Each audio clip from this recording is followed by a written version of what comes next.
Muito bem, vamos lá. Estudo da Revista Espírita, mês de março de 1862, Conversas Familiares de Além-Túmulo, Sr. Jobá.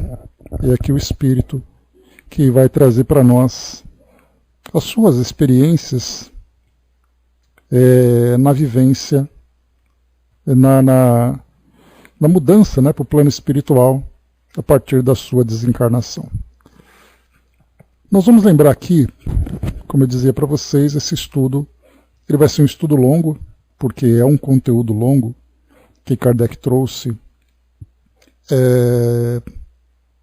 nesse contato com o Sr. Jobá, e mais as instruções que chegam de outros espíritos, inclusive Espírito Verdade, Jesus ali presente, trazendo para nós instruções importantes, para a gente ver a relevância desse conteúdo. Então Kardec traz a seguinte introdução para nós. Depois de sua morte, o Sr. Jobá comunicou-se várias vezes na sociedade, em sessões a que diz assistir quase sempre.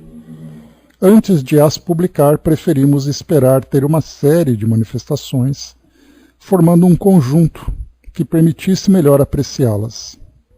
Tínhamos a intenção de o evocar na sessão de 8 de novembro, quando, informado do nosso desejo, manifestou-se espontaneamente. Vídeo seu necrológico, publicado na revista do mês de dezembro de 1861. Então, lembrando que ele desencarna em novembro de 1861. Em dezembro, Kardec traz aqui o necrológico, que é o obituário dos tempos que nós utilizamos hoje, mas desde a sua evocação, desde a sua desencarnação, no dia 8 de novembro, Kardec já então planejava fazer essa evocação para poder conhecer os detalhes, e ele acabou se manifestando espontaneamente. Como Kardec diz, várias comunicações depois, na verdade ele desencarnou em outubro, no finalzinho de outubro. Então, uma semana depois, praticamente, 10 dias depois ali, Kardec teve a ideia de fazer a evocação dele. Então a gente vai lembrar que o que Kardec nos explica é que muitas comunicações chegaram, algumas comunicações chegaram, então, trazendo ali aquele conjunto desde o início até a última, formando ali uma série de ideias que foram se desenvolvendo nesse período. Então Kardec achou por bem, com muita inteligência, digamos de passagem, juntar tudo para formar um conjunto só do que ficar trazendo comunicações picadas. Então vamos lá. Voltando para 1861, eu vou ler rapidamente aqui a necrologia, para a gente lembrar de quem era o Sr. Jobá. Então ele era um espírita correspondente de Bruxelas, ele era um estudioso bastante dedicado à doutrina, sempre mandando comunicações, sempre mandando cartas para Kardec, falando sobre seus estudos, falando sobre as suas opiniões a respeito daquilo que era publicado. E ele então vivendo na Bélgica, nele próximo da França, ele tinha ali, fazia parte de um grupo naquele país. Então é o seguinte, diz aqui a necrologia de 1861. O Espiritismo acaba de perder um de seus adeptos mais fervorosos e esclarecidos. O Sr. Jobá, diretor do Museu Real da Indústria de Bruxelas, oficial da Legião de Honra, membro da Academia de Dijon e da Sociedade Incentivadora de Paris, morreu em Bruxelas de um ataque de apoplexia em 27 de outubro de 1861, aos 69 anos de idade. Aqui a apoplexia ela pode ser entendida como um derrame ou como um infarto. Kardec, inclusive, também desencarnou de apoplexia, então fica aquela dúvida, será que foi um infarto ou foi um derrame que ele teve? Um aneurisma, um AVC. Nasceu em Bassey, Alt-Marne, em 14 de maio de 1792. Tinha sido, sucessivamente, engenheiro do cadastro, fundador do primeiro estabelecimento de litografia na Bélgica diretor do Industriel e do Carrier Belge, redator do Boletim de la Indústria Belge, da Presse e, ultimamente, do Progresso Internacional. A Sociedade Parisiense de Estudos Espíritas lhe havia conferido o título de presidente honorário. Eis a apreciação que lhe dispensou o jornal Sécle. Então esse Sécle era um jornal bastante conhecido, e aqui a publicação desse jornal tratava apenas do trabalho dele junto à Sociedade Parisiense, a Sociedade Belga, sem qualquer referência ao fato dele ser espírita. Kardec, inclusive, comenta sobre isso depois, né? Daqui depois, então, Kardec coloca, deixa eu pegar aqui no começo. Tá. Nenhum jornal, pelo menos do nosso conhecimento, falou deste que tinha sido um dos caracteres mais notáveis dos últimos anos de sua vida, sua intensa adesão à doutrina espírita, cuja causa abraçara com ardor. É custoso aos adversários do espiritismo confessar que homens de gênio, que não podem ser taxados de loucura, sem que se duvide da sua própria razão, adotem essas ideias novas. Para eles, realmente é um dos pontos mais embaraçosos, dos quais jamais puderam dar uma explicação satisfatória, a de que a propagação dessas ideias se faça primeiro e de preferência na classe mais esclarecida da sociedade. Assim entrincheiraram-se por trás deste axioma banal. O gênio é primo irmão da loucura. Alguns chegam mesmo a afirmar de boa fé, e sem rir, que Sócrates, Platão e todos os filósofos e sábios que professaram ideias semelhantes não passavam de loucos, principalmente Sócrates, com seu demônio familiar. O gênio familiar ali que a história conta, né?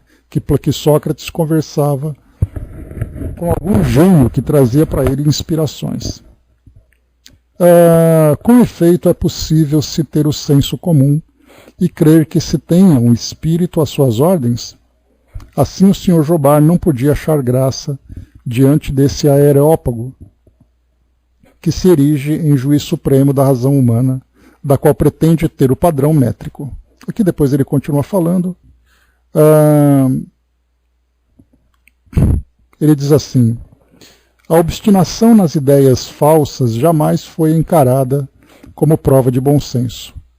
E, além disso, pequenez, quando se deve ao orgulho, o que é o caso mais comum. O Sr. Jobard provou que era, ao mesmo tempo, homem de senso e de espírito, abjurando sem titubear suas primeiras teorias sobre o espiritismo, quando lhe demonstraram que não estava certo. Então ele trouxe, o Sr. Jobard. Bom dia, Brás.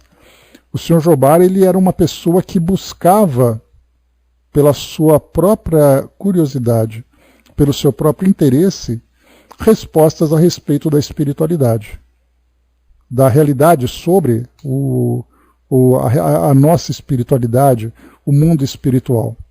Porém, ele encontrou na doutrina espírita uma filosofia que o inspirava nessa busca, porém, algumas vezes ele mostrava que o espiritismo não era o suficiente. Ele queria mais.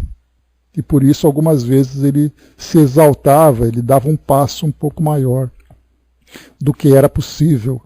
Mas também a doutrina espírita o auxiliou, se tornando para ele uma referência. Por isso, então, ele abjurou, quer dizer, ele abriu mão de algumas ideias que ele cultivava pelo fato do espiritismo trazer para ele um esclarecimento mais objetivo. E ele segue.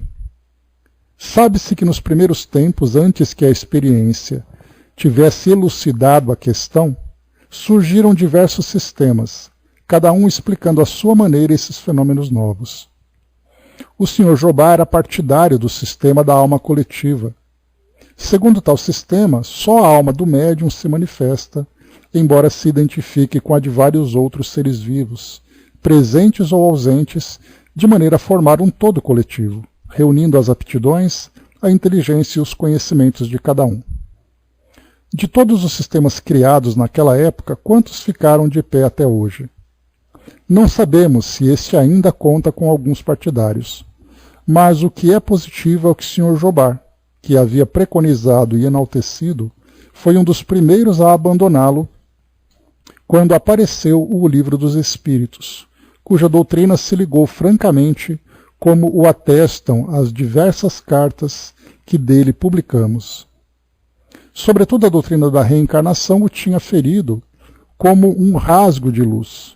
Dizia-nos ele um dia: se tanto patinei no labirinto dos sistemas filosóficos, é que me faltava uma bússola. Só encontrava caminhos sem saída, que não levavam a nada. Nenhum me dava uma solução decisiva dos mais importantes problemas. Por mais quebrasse a cabeça, sentia que me faltava uma chave para chegar à verdade. Pois bem, esta chave está na reencarnação, que explica tudo de uma maneira tão lógica, tão conforme a justiça de Deus, que nos dizemos naturalmente: sim, é preciso que seja assim. Depois da sua morte, terá o Sr. Jobard menosprezado certas teorias científicas que sustentara durante a vida? Disso falaremos no próximo número, no qual publicaremos conversas que com ele tivemos. É o que nós vamos estudar hoje, né?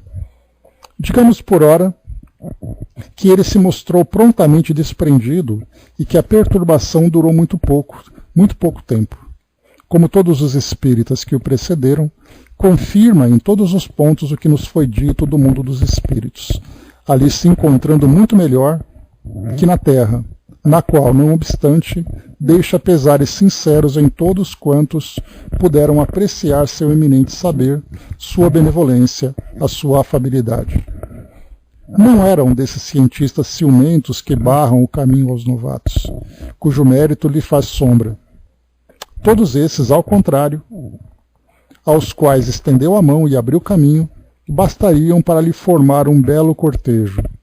Em suma, o Sr. Jobard era um homem de progresso, trabalhador infatigável e partidário de todas as ideias nobres, generosas e próprias a fazer avançar a humanidade. Se sua perda é lamentável para o espiritismo, não era menos para as artes e a indústria, que inscreverão seu nome em seus anais. Então esse foi o obituário que Kardec publicou em dezembro de 1861, falando da desencarnação dele no final de outubro de 1861. As cartas que nós vamos então aqui acompanhar, elas são datadas exatamente do mês de novembro, começando aqui pelo dia 8 de novembro, então, portanto, quase 10 dias depois da sua desencarnação, ele se manifestou então na Sociedade Parisiense de Estudos Espíritas. A ideia de Kardec era fazer a evocação nessa data, e sem que a evocação fosse feita, ele naturalmente já se manifestou. E aí então, como ele colocou aqui em cima, Kardec na introdução, ele dizia que assistia quase sempre às reuniões da sociedade, né, agora como espírito. Então vamos agora acompanhar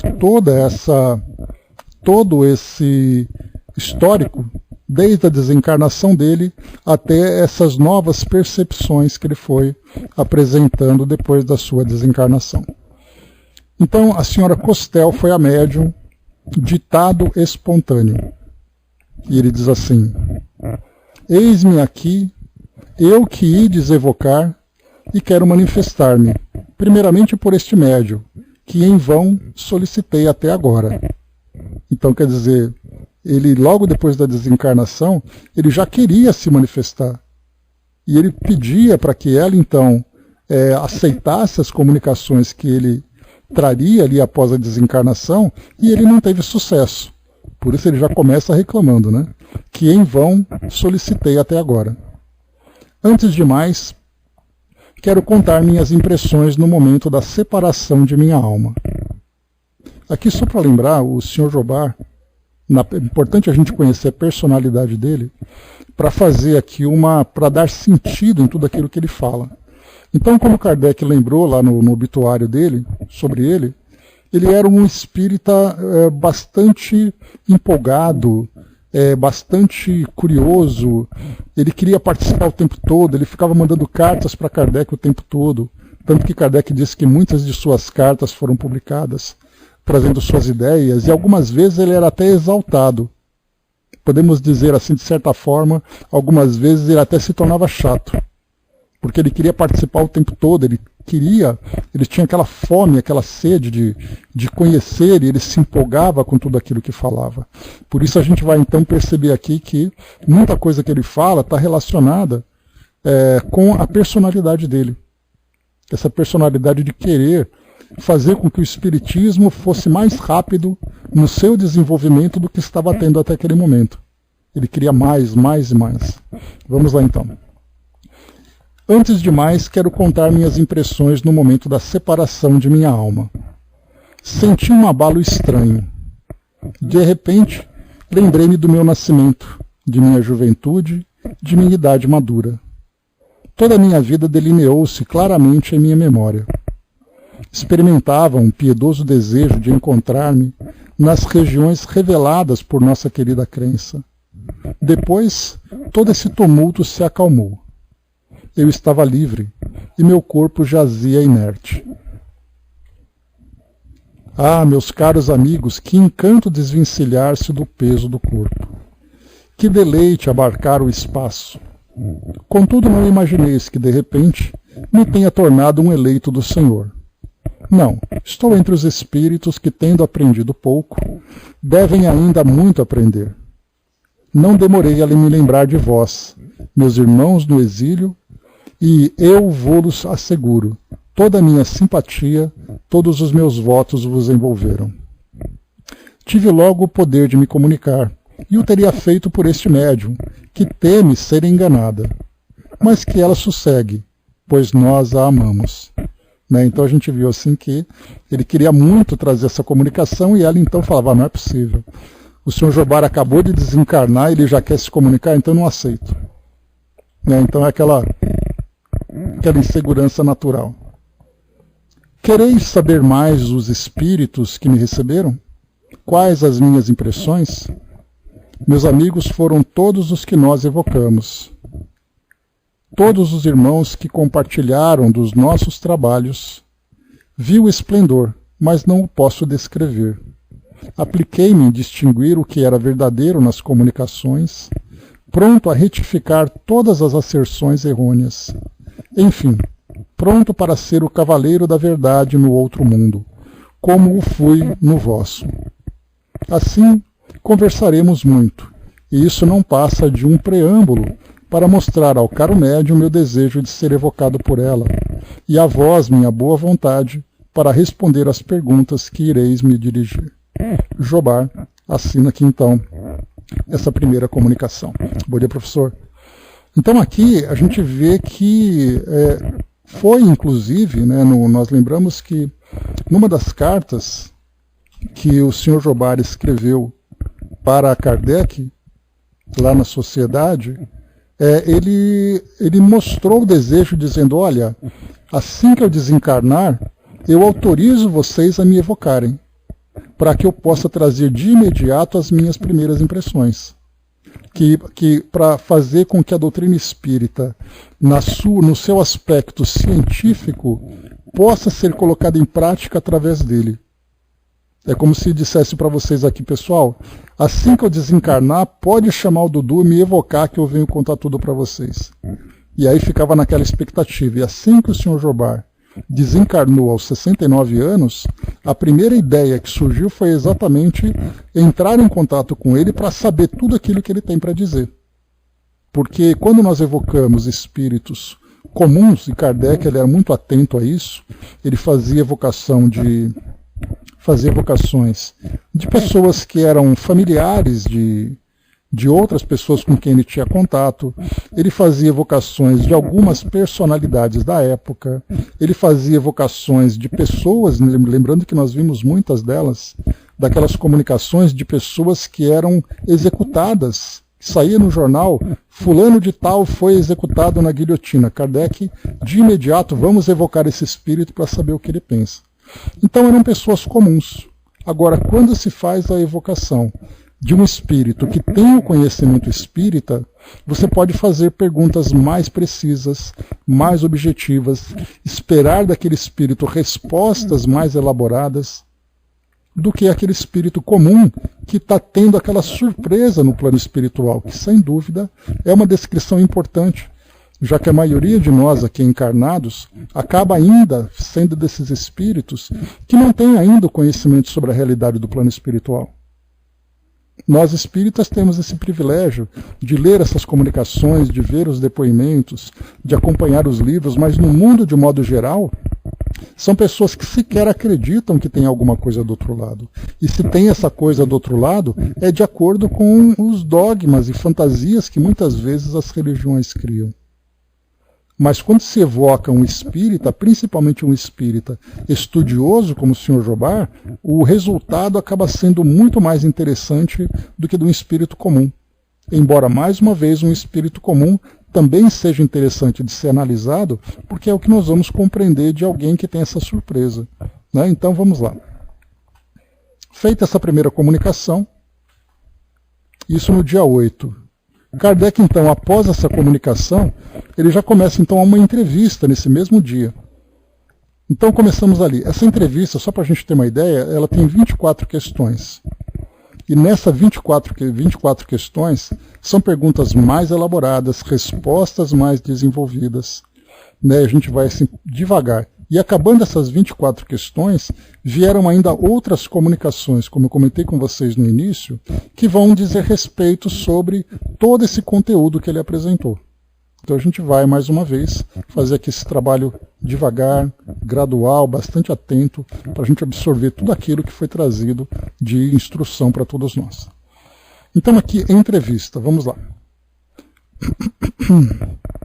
Primeiro, em vida tinhais recomendado que vos chamasseis quando houvesseis deixado a terra.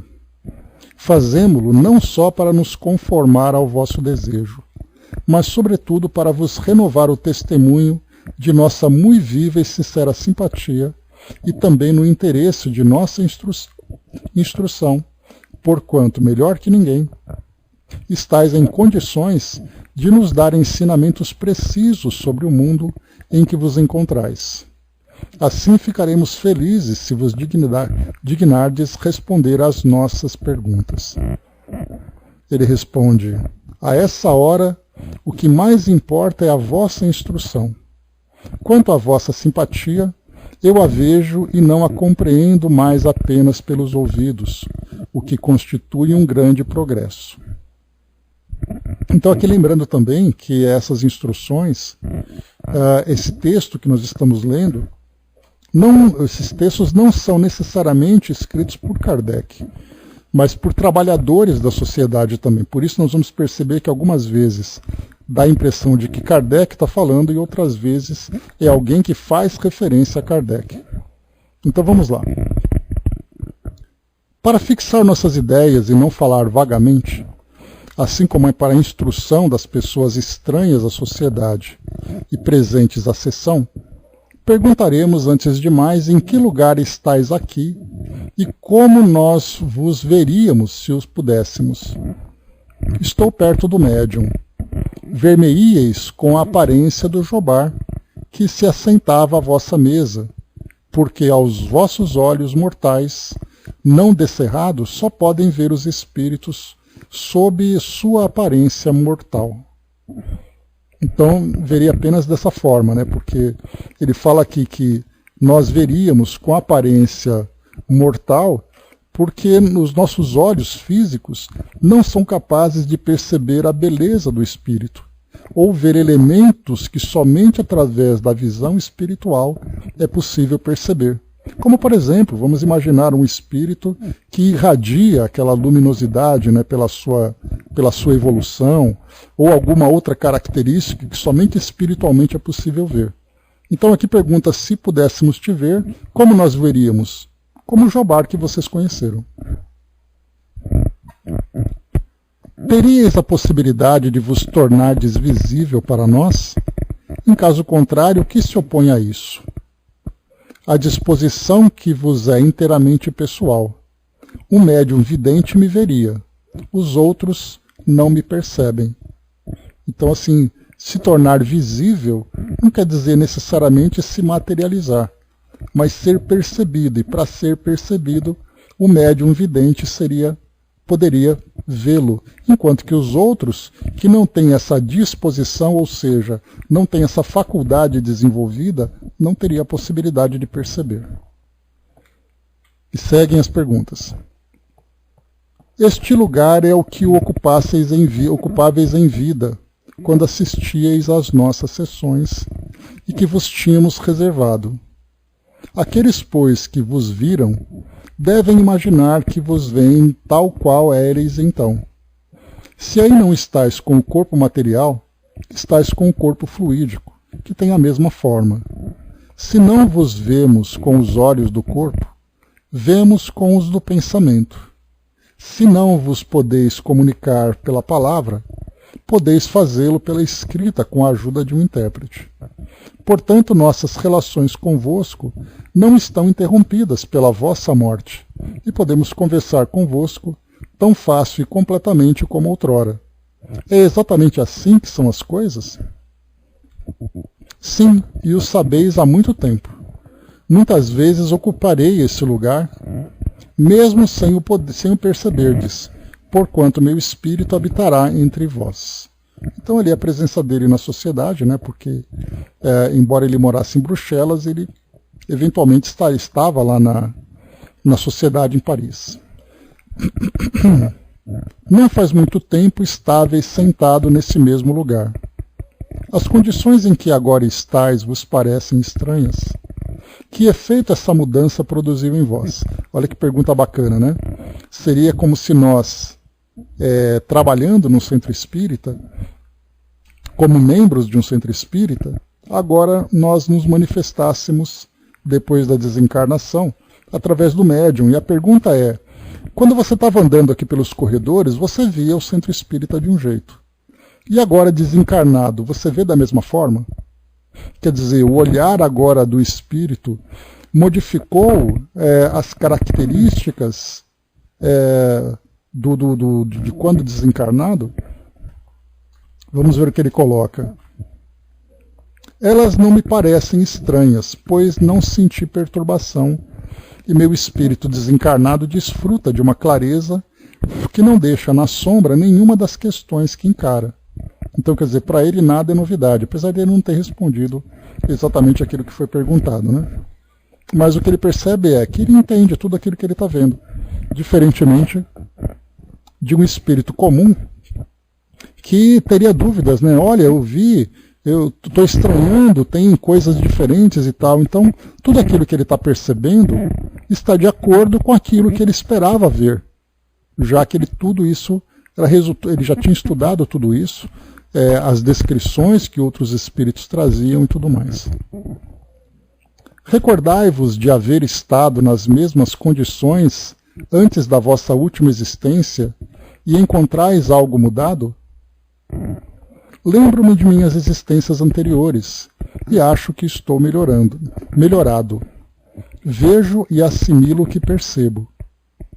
Quando de minhas precedentes encarnações, espírito perturbado, só divisava lacunas terrestres. Então, ele perguntou aqui inicialmente, né, se ele fazendo uma comparação entre aquilo que ele é hoje e aquilo que ele era anteriormente na sua personalidade, se houve mudança. Então ele percebeu que houve melhora, e ele lembra também que anteriormente, nas encarnações passadas, a preocupação dele era somente a vida material. Então ele não tinha esse entendimento sobre a realidade espiritual, e hoje ele já percebe isso. E isso já traz para nós algo bastante interessante, que é quando, a partir do momento em que nós nos esclarecemos aqui no mundo físico, esse esclarecimento permanece. Ele não é apenas um elemento de fé. Porque nós já tivemos várias crenças no decorrer da nossa própria existência. A cada existência nós estávamos vinculados a religiões que traziam para nós uma ideia. Que era crença, eu acredito nisso, deixo de acreditar, passo a acreditar em outra coisa. Agora, quando o intelecto acaba sendo estimulado e o conhecimento é absorvido, então agora ele se compreende como alguém como o espírito realmente imortal como ele é. 7. Lembrai-vos de vossa penúltima existência, da que precedeu o Sr. Jobá? Pergunta aqui estimulando para saber se ele tem, nesse momento, há 10 dias após a desencarnação, se ele já consegue lembrar de existências anteriores. A gente lembra que tem espírito que desencarna que sequer percebeu que desencarnou, que sequer percebeu que morreu. Outros têm aquelas lembranças que começam a trazer alguma coisa sobre a sua própria história, e aqui então, não apenas dessa última, mas da anterior, ele pergunta também.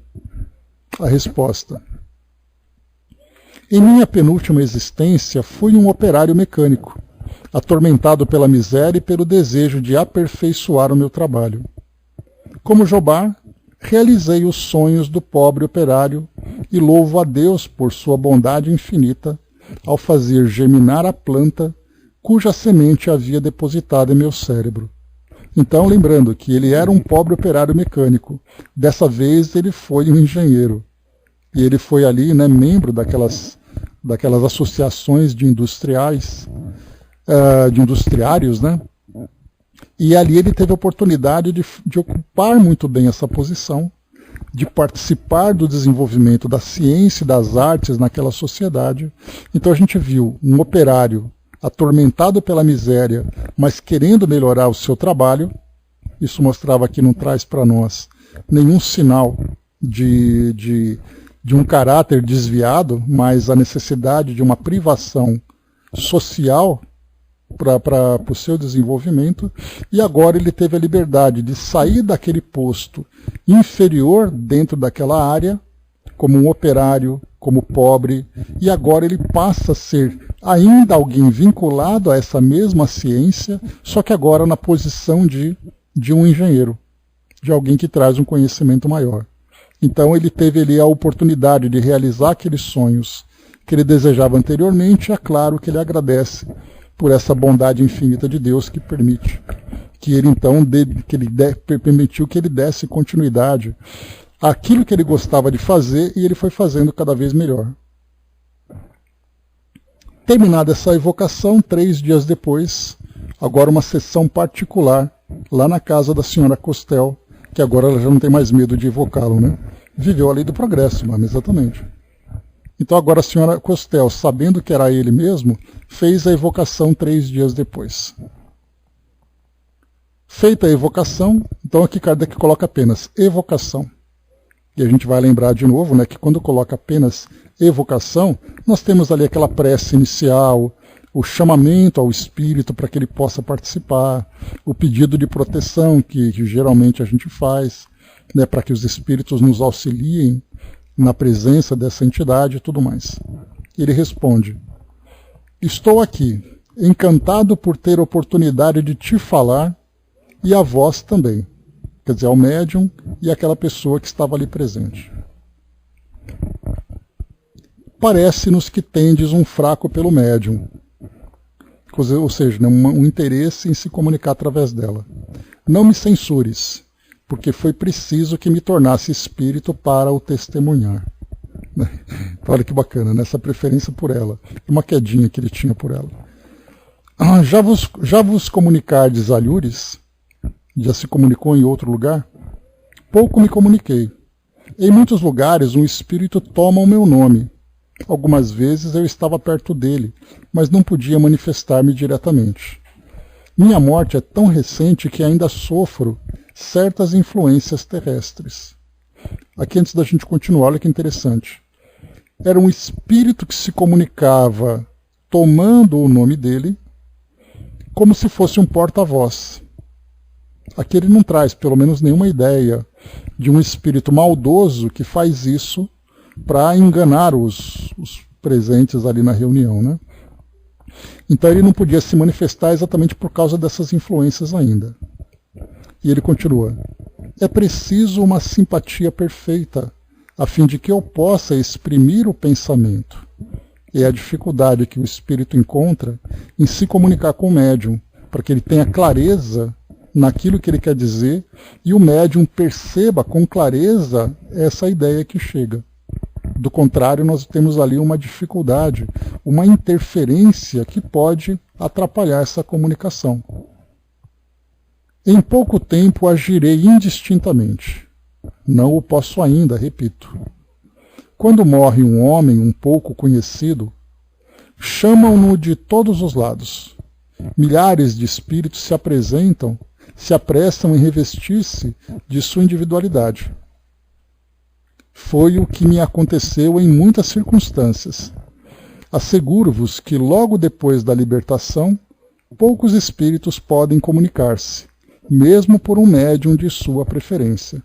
Então aqui quando ele coloca, né? Quando morre um homem um pouco conhecido. Então ele era conhecido. E assim que ele desencarnou, e era aquela febre de evocação, né?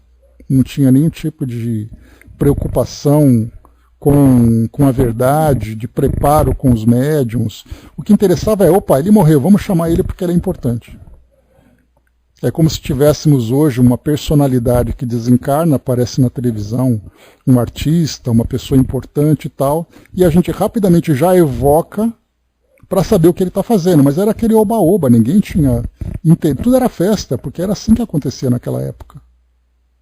Então, assim, os cuidados que Kardec tinha com publicação, por exemplo, do Livro dos Espíritos, com o Livro dos Médiuns, de levar a instrução, de levar a seriedade, a responsabilidade nessas evocações, nem todo mundo... É exatamente isso. Nem todo mundo tinha essa preocupação.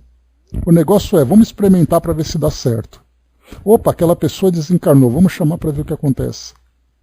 E aí, nesse caso, né, tendo ali a falta de responsabilidade e de seriedade do médium ou do grupo, e aqueles espíritos que estão ali vagando, apenas observando a brincadeira, então, estou chamando então o Sr. Jobá. Eu sou o Sr. Jobá, sou eu, ele mesmo.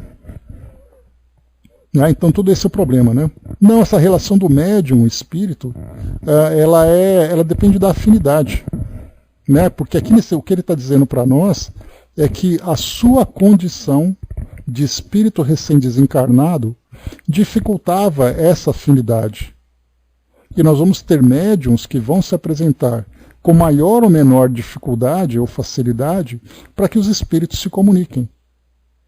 Então é aí que vem todo o trabalho do desenvolvimento do médium, do estudo, do entendimento de como ele deve se portar diante do trabalho para facilitar essas comunicações. A gente vê, por exemplo, no caso do Chico, todas as reuniões eram espíritos completamente novos que chegavam. E é claro que esses espíritos estavam sendo auxiliados pelos trabalhadores, pelos orientadores do trabalho na parte espiritual. Então não era um espírito qualquer que se comunicava. Esse espírito era conduzido, ele era auxiliado, aqueles auxiliares eram espíritos preparados para estabelecer essa afinidade. Então sempre que tem esse espírito que não tem essa facilidade, a dificuldade é muito grande de se comunicar. E no caso dele aqui, então, ele tinha essa afinidade com essa médium, ele mesmo foi se preparando nesse período pelo conhecimento que ele tinha, o que permitiu, então, trazer todas essas informações. Por exemplo, né, ele era, vamos dizer assim, um dos guardiões, né, Brás? Assim como outros trabalhadores, anônimos ou conhecidos, mas que estavam ali sempre presentes nas reuniões para facilitar essa organização. E auxiliar eventualmente, né? Inclusive nós tivemos, se eu não me engano, foi dos livros que nós estudamos do Chico, naquele de comunicações, de cartas, mensagens e tudo mais, tinha um jovem que havia desencarnado, né, e ele estava se comunicando com a família, que era uma família espírita e tal, que ele desencarnou, se eu não me engano, foi de um acidente ou de uma doença, não me recordo. Mas na comunicação ele lembrava que agora ele ajudava espíritos recém-desencarnados em comunicações. Então ele mencionou isso, que essa era a tarefa que ele tinha então abraçado, ser um desses auxiliares que ficam ali de prontidão nas reuniões mediúnicas, que são organizadas e tudo mais, para facilitar a comunicação daqueles espíritos que são ainda inexperientes. Né? Avançando, vamos lá. Vossas ideias se modificaram um pouco de sexta-feira para cá, ou seja, sexta-feira do dia 8, quando teve a reunião lá na sociedade, e agora segunda-feira, que é ali o dia 11, né, 3 dias depois. Então, de lá para cá, teve alguma mudança? São absolutamente as mesmas de sexta-feira. Pouco me ocupei das questões puramente intelectuais, no sentido em que as tomais. Como poderia eu, deslumbrado, arrastado pelo maravilhoso espetáculo que me cerca? O mais poderoso laço do Espiritismo, que vós, homens, não podeis conceber, só pode atrair meu ser para a terra, que abandono não com alegria, pois seria uma impiedade, mas com profundo reconhecimento pela libertação. Então o que ele comenta é que não houve muitas mudanças, porque ele ficou tão deslumbrado com tudo aquilo que ele via agora in loco, digamos assim, que ele não teve tempo de se aprofundar filosoficamente, até porque a gente fala de um fim de semana, né? Então aquilo que ele comunicou, aquilo que ele era, o que ele sabia, o que ele queria falar na sexta-feira é o mesmo da segunda-feira. Talvez um mês depois ele poderia dizer, olha, tenho agora um conhecimento diferente, passo a ver o mundo espiritual agora por uma nova perspectiva, etc, etc. Né? Nosso pai achei em casa 15 dias após o desencarne, né? Então estar presente também é essa questão. Estar presente pode ser fácil, difícil é ele poder se comunicar, trazer informações. Outros espíritos podem estar presentes e trazendo grandes perturbações para o ambiente.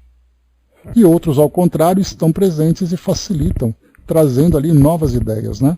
Então por isso que a gente lembra essa grande variedade que nós encontramos sobre os espíritos que chegam ali para tentar uma comunicação. Antes disso, o Dudu colocou para nós aqui, né? Obrigado pela participação. Diz assim, Adilson trazendo, seja bem-vindo, amigo. Obrigado pela comunicação. Evoca-te no leito frio, cadavérico onde tudo que se foi no ontem, nessa partida que de nada saudosa me remete a contextos irrelevantes daquela vida, que partindo para lugares ermos, ainda com certeza darão a esse corpo espiritual caminhos tortuosos ou não, dependendo do que eu fui ontem e com certeza verei o que será agora. Sinto falta ainda daquele corpo tenro, porém chegou a vez de quem vai e veio na sua hora do desencarne no momento. Tinha que ser aquele momento, e assim me fui e cheguei aonde teria que chegar. Né? Então nosso amigo Adilson trouxe para nós então primeiro o inesperado da desencarnação e o desejo de não ir, principalmente porque a nossa visão, ela ainda, como o próprio Jobar comentou naquela existência anterior, ainda a realidade terrena é uma realidade ainda muito forte para nós. E pensar na morte, que significa a princípio abandonar tudo, aquilo que para nós é a única verdade que nós compreendemos, é algo bastante temeroso, traz aquele medo, aquela insegurança, principalmente dependendo do tipo de vida que nós tivemos. Mas aí então chega ali o momento da partida, e ali é o começo de um recomeço. E esse recomeço depende de uma reconstrução de novas ideias, novos valores, novos sentimentos, dar importância à nova realidade em que se vive. Né? Então esse depoimento que o Adilson trouxe, ele é, para nós, né, como a gente comentou no início, quase que uma anonimidade para o nosso mundo hoje. Porque nós ainda estamos vivendo muito, e dá para perceber pela própria condição do nosso mundo, qual é a realidade de todos nós aqui. Vivemos em função dessa única realidade, apesar de termos uma religião, uma crença, uma ideia do que pode vir depois. Mas nós nos apegamos a essa realidade material a ponto de matar e morrer por ela. E isso dificulta muito a nossa transição para o mundo espiritual. Obrigado ao nosso amigo. Seguimos com o Sr. Jobar. 12. Vedes os espíritos que aqui estão conosco? Vejo principalmente Lázaro e Erasto. Depois, mais afastado, o espírito de verdade, planando no espaço. Mais adiante, uma multidão de espíritos amigos que vos cercam, pressurosos e benevolentes. Sede felizes, amigos, porque as boas influências vos disputam as calamidades do erro. Então, olha só que bacana, né? Então, inclusive já tem até uma gravura que certa vez eu vi, que procurava, eu não me recordo onde, mas mostrava mais ou menos como é o cenário espiritual em torno da sociedade parisiense. Mostrava ali, por exemplo, Kardec com os auxiliares, com os colaboradores ali presentes, e em volta aquela multidão de rostos, né, de espíritos que estavam ali frequentemente participando, como São Luís, Erasto, Lázaro, espírito de verdade, né, que nós aqui entendemos como Jesus, mais afastado, pairando no espaço. E isso mostra para nós algo bastante significativo, que é o valor dessa comunicação do Sr. Jobard. Por ter esse grupo de espíritos coordenando essa tarefa, com a presença inclusive do próprio Espírito Verdade ali estando mesmo à distância, mas observando o que acontecia pela relevância de trazer o depoimento de um espírito como esse para o conhecimento da doutrina espírita que então se formava naquela época. Mas olha só os bastidores de tudo isso que acontecia.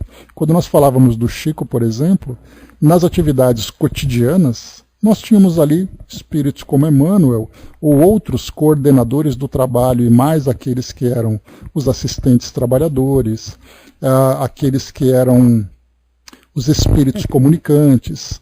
Então era assim, era aquele grupo de espíritos que faziam parte daquela rotina. E, eventualmente, quando tinha uma comunicação mais especial, digamos assim, em termos de influência, em termos de impacto que isso poderia gerar na comunidade ali presente, até mesmo na comunidade espírita, alguns outros espíritos participavam mais ativamente, digamos assim. Então, aqui nesse caso, era algo importante, porque era algo a ser, digamos, divulgado, promovido, pela importância, pela relevância que esse espírito poderia trazer em termos de conhecimento a partir da sua visão. E ele segue para nós aqui. Ainda uma pergunta por obséquio. Conheceis as causas de vossa morte? Não me faleis disso ainda. É a única resposta que ele coloca. Olha só então. Uma observação. A senhora Costel diz ter recebido uma comunicação em sua casa, pela qual lhe anunciavam que o Sr. Jobard tinha morrido porque queria ultrapassar o limite atualmente fixado ao espiritismo. Já comentei com vocês várias vezes sobre esse detalhe da antecipação da desencarnação do Sr. Jobard. E isso me dava uma certa angústia, porque eu falava para vocês, mas eu não lembrava onde isso estava escrito. Se por acaso alguém me confrontasse e dissesse, olha, mas onde você viu isso? Aí eu ia ficar numa situação bastante constrangedora, porque eu não me lembrava onde que eu estava lendo. E está aqui, então, a passagem. A gente vai ver isso daqui agora. Valeu, professor, até mais. Então foi colocado mais uma vez, né? Então, pela qual lhe anunciavam que o Sr. Jobard tinha morrido porque queria ultrapassar o limite atualmente fixado ao espiritismo. Assim, sua partida teria sido precipitada por esse motivo. Pessoalmente, o Sr. Jobard ainda não se explicou a respeito. Várias outras comunicações parecem corroborar a opinião acima, mas o que ressalta de certos fatos é uma espécie de mistério sobre as causas de sua morte precipitada, que, conforme dizem, será explicada mais tarde. Qual é o ponto importante aqui para nós? Eu destaquei para vocês no começo que no artigo de 1861, lá no obituário, no necrológico que Kardec publicou, eu chamei a atenção para a personalidade do Sr. Jobard. Ele era um homem que ele queria saber tudo do mundo espiritual. E como eu falei para vocês, ele era alguém que era, de certa forma, impaciente. Ele queria ir além daquilo que o espiritismo estava trazendo. Ele tinha pressa, ele tinha fome, ele tinha aquele desejo que ele não conseguia controlar, e tal ponto em que, como eu comentei com vocês, algumas vezes ele até era uma pessoa meio chata, de tanta insistência que ele queria mais, mais e mais. Isso, na visão dos espíritos, que estavam ali organizando o trabalho da doutrina espírita, era algo perigoso.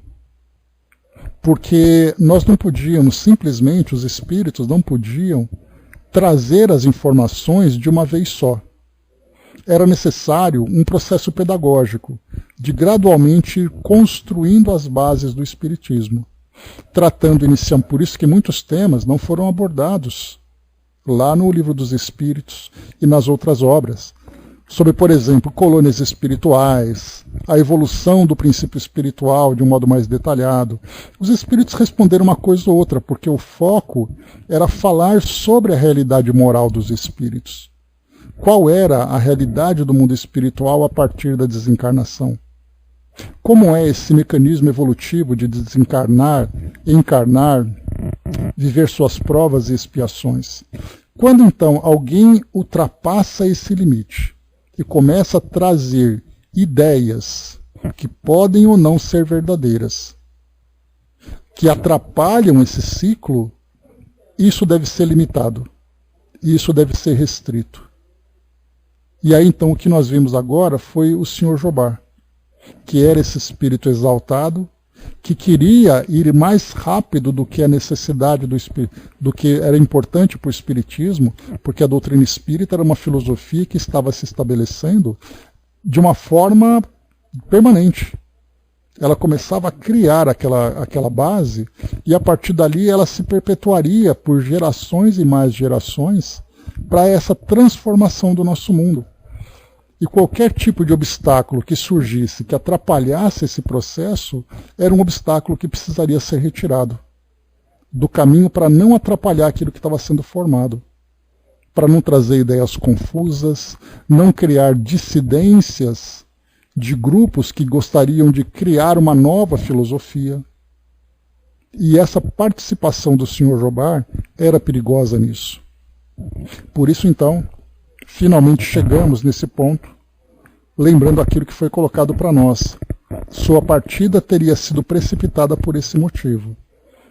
Então aqui, inicialmente, nós vamos então, Kardec dizendo que a partir de outras comunicações que virão aqui falando sobre ele mesmo falando, e sobre outros espíritos também, nós vamos então entender ali como foi a desencarnação dele, ou seja, assim como nós temos, eu já comentei com vocês sobre isso, inclusive quando nós estudávamos André Luiz, não me recordo qual livro, mas era um livro que trazia para nós histórias de 4 ou 5 espíritos sobre a desencarnação deles. Mas dentre essas desencarnações havia o de uma senhora, né?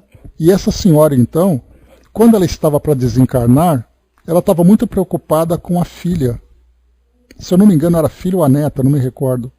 Mas que ela estava grávida, e essa gestação era uma gestação de risco, e essa jovem, essa filha, essa neta, precisava muito de apoio.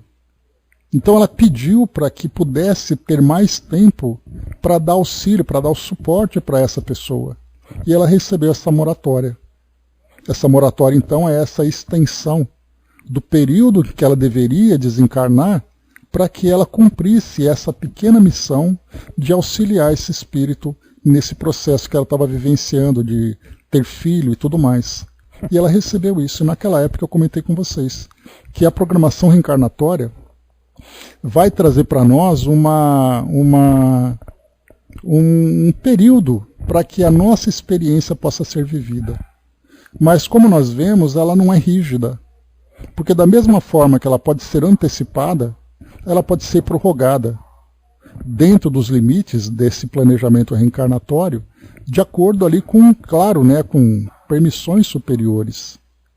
E isso é bastante claro para nós, que diz que aquilo que está escrito no livro da vida vai ser definitivamente cumprido.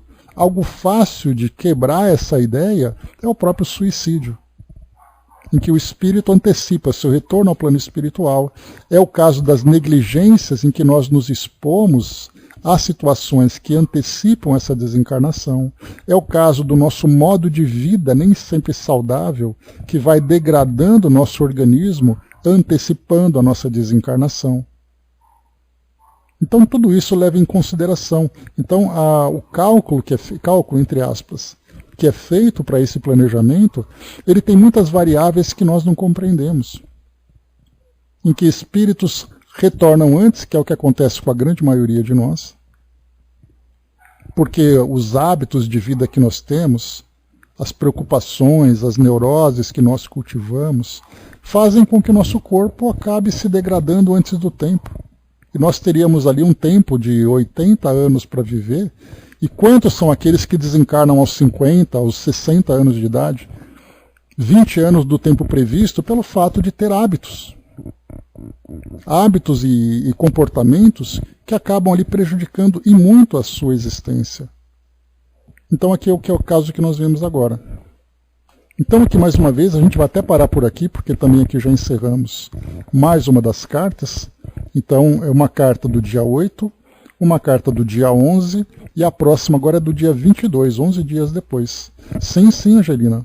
É muito importante que a gente compreenda a importância da nossa reencarnação, que a gente valorize cada momento de nós estarmos aqui, compreendendo que a nossa existência tem um propósito.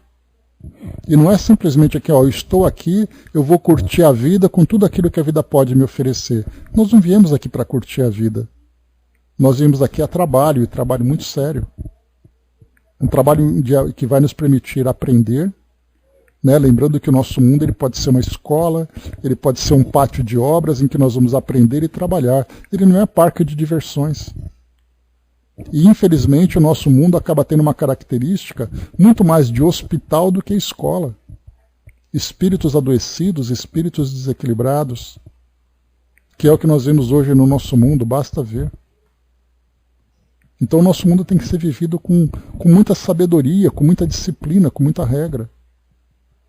Do contrário, a gente vai falhar naquilo que a gente faz. A mãe me colocou, né, não temos, eu não tenho pelo menos, né, os comandos que passamos para as nossas células em relação ao nosso vigor. Pelo desconhecimento, podemos acelerar processos em nosso prejuízo. E acontece com frequência isso, né, Jerusa? Porque viver de um modo sábio é viver com consciência. Né? Saber, por exemplo, que nós criamos muitas preocupações, e essas preocupações afetam os nossos sentimentos, as nossas emoções, que acabam prejudicando o nosso sistema nervoso, desgastando o nosso organismo. Quantos são aqueles que sofrem de doenças cardíacas, vasculares, neurológicas, endócrinas, gástricas, porque têm preocupações excessivas? Não são aquelas preocupações diante das provas. São preocupações que não precisariam ter. Pelo nosso egoísmo, pelos nossos apegos, pelo nosso orgulho, pelas nossas vaidades. Então nós criamos um modo de vida em que nós ficamos estressados o tempo todo. Nós não queremos ser pessoas melhores, nós queremos ter coisas. E por causa disso nós criamos situações problemáticas. Os nossos hábitos alimentares, o nosso sedentarismo, ingestão de substâncias, tudo isso vai degradando o nosso organismo, porque ele é uma máquina que ele precisa estar em pleno equilíbrio em todas as suas funções. Uma paciência impaciente. Exatamente. Então tudo isso para nós acaba sendo muito prejudicial. Então raras vezes, quer dizer, raras não, com frequência, nós vemos pessoas que desencarnam porque ele teve um câncer, porque ele teve tal coisa, ele teve essa doença. E você vai ver no histórico dele, aquilo não precisava acontecer, ou pelo menos não daquela forma. Porque o foco dele era, a minha vida é tudo isso, tudo que eu tenho aqui é minha vida. E na verdade não. Então o modo de vida que nós adotamos hoje, como sendo uma verdade, na verdade nós nos equivocamos, porque a verdade ela é uma verdade espiritual, não é uma verdade terrena. E se nós tivermos consciência disso, e conseguirmos trabalhar com disciplina, com paciência, com compreensão, a nossa vida se torna saudável e o nosso retorno ao mundo espiritual também se torna saudável. Agora, do contrário, nós vamos voltar para lá, trazendo ali, levando muitas pendências e preocupações de problemas que nós não resolvemos, que na verdade são problemas que nós mesmos criamos. Então, assim, na teoria, esse é o raciocínio que nós temos que ter. Na prática, depende muito da nossa disciplina, da nossa determinação de assimilarmos de fato, como nós já comentamos antes, a doutrina espírita como uma filosofia de vida. E essa filosofia é essa diretriz que vai sempre nos conduzir em todas as situações que nós vivemos. Na nossa relação familiar, na nossa relação profissional, na nossa relação social, na nossa relação conosco mesmos. Se nós tivermos esse foco, a nossa vida sempre vai ser saudável. Do contrário, a gente sempre vai criar problemas que vão acabar trazendo para nós dificuldades no cumprimento aqui da nossa programação reencarnatória. E é isso, meus amigos. Muito bem. Fechando por aqui, então, mais uma das cartas.